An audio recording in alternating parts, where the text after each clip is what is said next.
গত সপ্তাহে তো আমাকে ছিনতাইকারীরা ধরেছে।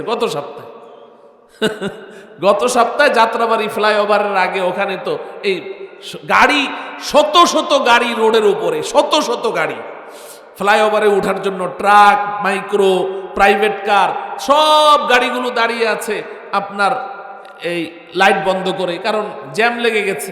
গত সপ্তাহে না, তার আগের হয়তো 2 সপ্তাহ আগে হবে। বাস এই কতগুলো ছেলে 20 বছর, 22 বছর, 18 বছরে, 18-20 বছরের বয়সের ছেলেগুলো, এরা প্রত্যেকটা গাড়িতে গিয়ে গিয়ে গ্লাস বাইরেছে, গ্লাস খুলে মোবাইল টোবাইল, টাকা পয়সা সব নিয়ে চলে যাচ্ছে। কারো কোনো খবর নেই, সব চুপচাপ। তো এই তো আমাদের সংস্কার, এই হলো সংস্কার। কিন্তু প্রশ্ন হলো যে সবাই আমরা সংস্কারের স্লোগান তো দিচ্ছি, কিন্তু সংস্কার নামে কিছুই তো হচ্ছে না, বরং দুর্নীতি তো আরো বাড়ছে, দুর্নীতি আরো বাড়ছে। কি সংস্কার হইল?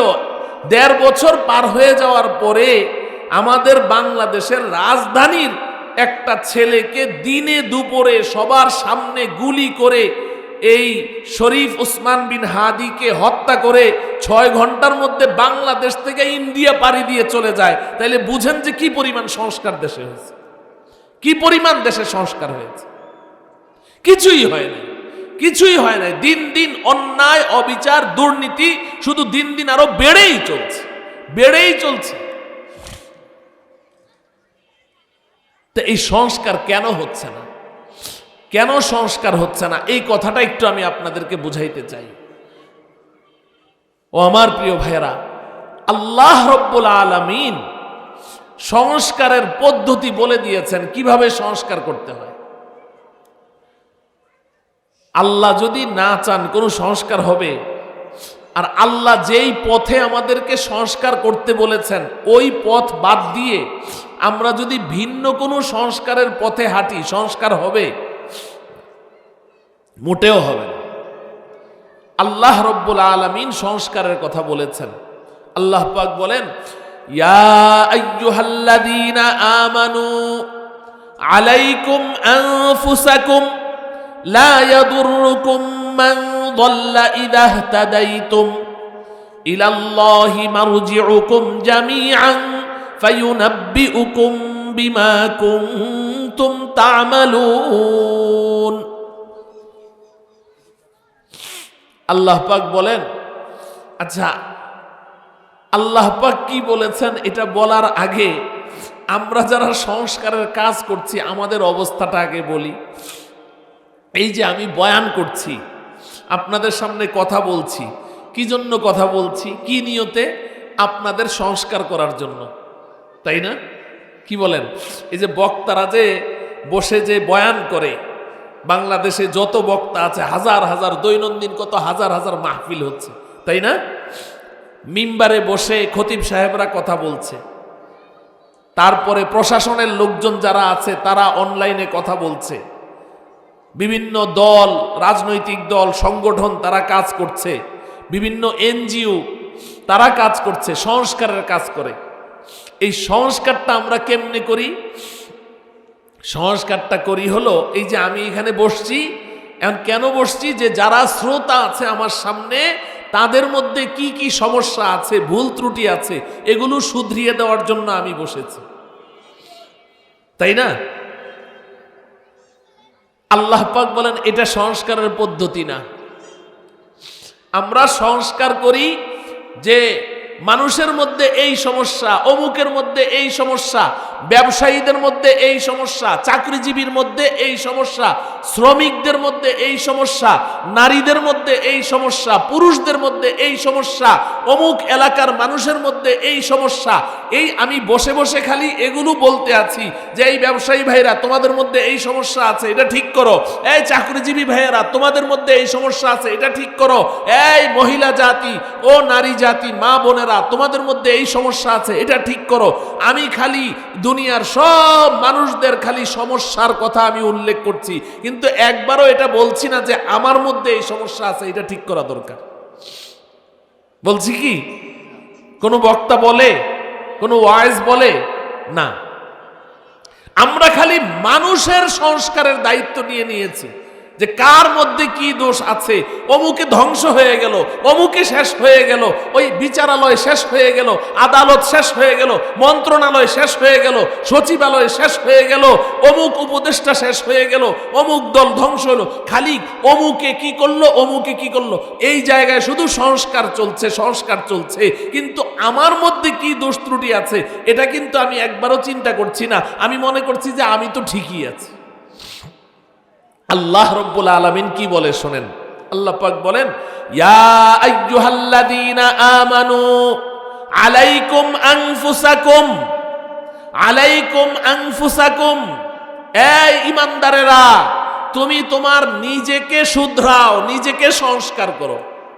আলাইকুম আনফুসাকুম ইংরেজিতে বলে well your own machine, well your own machine, বাংলায় বলে নিজের চরকায় তেল দাও। কি বলে? নিজের চরকায় তেল দাও। আল্লাহ বলছেন এই কথা, আল্লাহ বলছেন, এই শব্দেই বলছেন আলাইকুম আনফুসাকুম। এটার অনুবাদ যদি আমি করি এটাই হবে নিজের চরকায় তেল দাও। ওয়েল ইউর ওন মেশিন, তোমার নিজেকে তুমি সংশোধন করো। আমরা নিজের ত্রুটি কখনোই ভাবতে রাজি না। আমার মধ্যে এই দোষ আছে, আমি গরম গরম বক্তৃতা দিচ্ছি, অমুককে খালি নসিহত করছি। ওই দাওয়াত ও তাবলীগে বের হই, তো তাবলীগে যেই কয়জন বের হই, সাথী 10 জন 12 জন থাকি, গাছতে বের হই, মানুষকে দাওয়াত দেই, তো তাবলীগে যাই এই নিয়তে যে আমি নবীর উম্মতকে দ্বীনের দিকে আহ্বান করব, বেনামাজিকে নামাজি বানাবো, উম্মতকে আমি সংস্কার করব। কিন্তু আমি নিজে যে সংস্কার হওয়া দরকার এই চিন্তা আমার মাথায়ও নেই। আমি তাবলীগে যাই মানুষকে সংস্কার করতে না, নিজেকে সংস্কার করতে। আবার পীর সাহেবের মুরিদ সব জায়গাতে, কোনো জায়গা বাদ নাই, সব জায়গাতে আমাদের অবস্থা হলো আমরা অন্যকে সংশোধন করতে খুব উৎসাহী, অন্যকে সংশোধন করতে খুব আগ্রহী। কিন্তু যাকে আমি সংশোধন করতে গেলাম সে যদি আমাকে বলে যে ভাই আপনার মধ্যে তো এই দোষটা আছে, তখনই কিন্তু আমার পায়ের রক্ত মাথায় উঠে যায়। ঠিক কিনা বলেন? অস্বীকার করতে পারবেন? আমি এই গত বছর বা তার আগের বছর, মোটামুটি 1-2 বছর হয়ে যাবে, আমি 3 দিনের তাবলীগে গিয়েছিলাম। এই পাইকপাড়া ঝিলপাড়ের ওইদিকে, বাংলা কলেজের উল্টা দিকে, ওই যে ওইদিকে আমার মুসল্লিরা ওনারা গেছেন ওখানে জামাতে। এখন আমাকে ধরছে, হুজুর আপনারও কিন্তু যাওয়া লাগবে। তা আমি বললাম যে ভাই আমার তো ক্লাস আছে, প্রতিদিন ক্লাস করতে হয়, তা আমি সারাদিন ক্লাস করে বিকেলবেলা গিয়ে আপনাদের সাথে যুক্ত হব। হুজুর ঠিক আছে, আপনি সন্ধ্যায় যেয়ে রাত্রটা আমাদের সাথে থাকবেন, তাইলে আমরা খুশি। তা আমি বললাম ভাই একটা শর্ত আছে, আমি আপনাদের সাথে তাবলীগে যাব, কিন্তু একটা শর্ত আছে। কয় হুজুর কি শর্ত কোন? আপনি এক না 100টা শর্ত দেন, আমরা রাজি, তাও আপনার যাইতে হবে। আমি ঠিক আছে, আমার একটা শর্ত, 100টা না। কি শর্ত?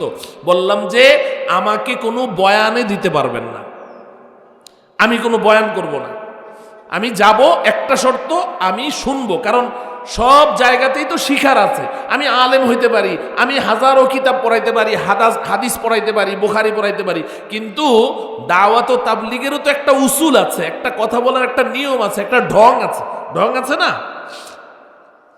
তো এখন আমারও তো ওখানে কিছু শিখা লাগবে। আমি আপনাদের ওখানে যাব শিখার জন্য, আমি শুনবো কিন্তু আমি বলবো না, আমাকে বয়ানে দিতে পারবেন না। কয় হুজুর ঠিক আছে। শর্ত কিন্তু মানলো ঠিকই, কিন্তু 3 দিন আমাকে মাগরিবের পরে বয়ান করতে দিল। এখন ওখানে মুসল্লিরা আছে, ওখানেও তো অনেকে আমাকে চিনে, তো যেহেতু চিনে, যাওয়ার পরে সবাইকে হুজুর আপনি থাকতে আবার বয়ান কেটা করবো, আপনিই তো করবেন।